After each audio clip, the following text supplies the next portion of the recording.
खबर एटा से, जहां पर एक नाबालिग से रेप की कोशिश का मामला है 2019 का, जिसमें जांच अधिकारी पर गंभीर आरोप लगे हैं। फिलहाल उस अधिकारी की ओर से दाखिल की गई फाइनल रिपोर्ट को अदालत ने खारिज कर दी है और ये माना है कि पीड़ित पक्ष ने जो आरोप लगाए वो सही है। बहुत ही चौंकाने वाली बात है जब जांच अधिकारी ने महज 6 समोसे की रिश्वत लेकर फाइनल रिपोर्ट लगाई थी और आरोपी को बचा लिया था। इस केस को क्लोज कर दिया था। इस केस को क्लोज किए जाने के मसले को पीड़ित पक्ष ने चुनौती दी थी अदालत में, जिसके बाद अदालत ने अब इस फाइनल रिपोर्ट को खारिज कर दिया है। विशेष न्यायाधीश नरेंद्रपाल सिंह राणा की कोर्ट ने फाइनल रिपोर्ट खारिज की।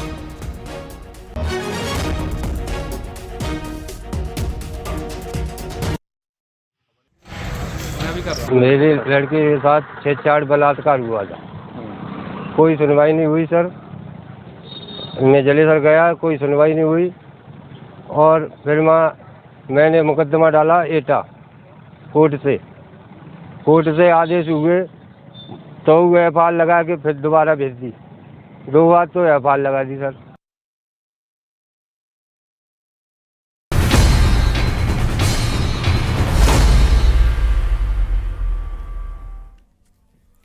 मुजफ्फरनगर के नगर कोतवाली में 20 से ज्यादा रेप के सीरियल रेपिस्ट नौशाद को पुलिस ने गिरफ्तार किया। आरोपी फर्जी पुलिसकर्मी बनकर महिलाओं को फंसाता था, नाम बदलकर उन्हें प्रेम जाल में फंसाता। आरोपी पर दिल्ली, यूपी, मेघालय समेत कई जगहों पर केस दर्ज हैं। आरोपी ब्लैकमेल कर महिलाओं से लाखों रुपए भी लेता था। हैरानी की बात यह है कि वो खुद को कांस्टेबल बताता था।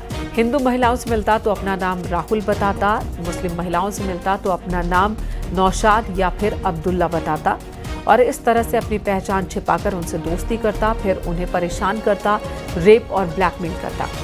इसके पास से 3 नाम की प्लेट भी बरामद हुई है। ज़रूरत के हिसाब से इन नेम प्लेट्स का वो इस्तेमाल करता था। अक्सर खुद को यूपी पुलिस का कांस्टेबल बताता, महिलाओं को भरोसे में लेता और अपराध को अंजाम देता था।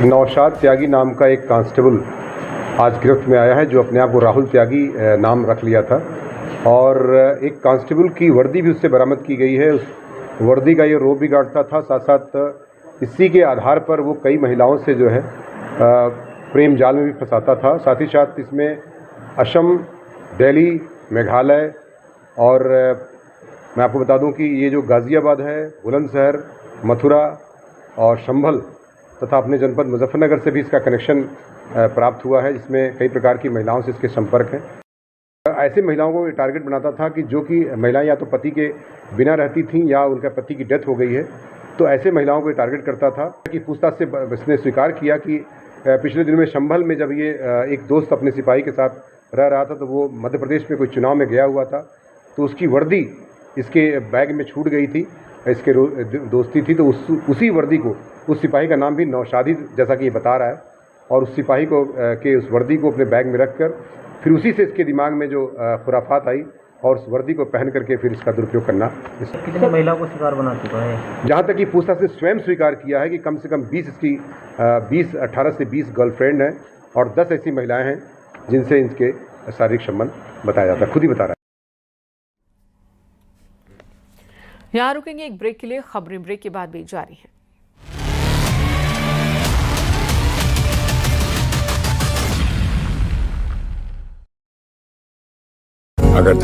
आप देख रहे हैं न्यूज़ 18 उत्तर प्रदेश उत्तराखंड।